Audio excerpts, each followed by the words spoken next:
Okay, we have here the AAN piston. How to install the compressor ring. See, there's gap, right?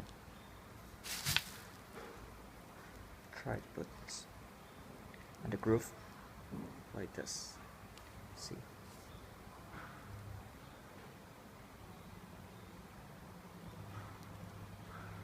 And pull up another end. And use the finger, lift up another end. See this.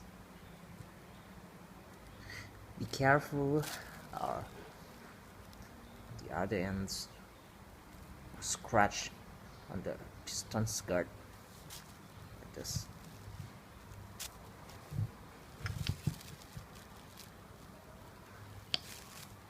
Pull up and okay, well,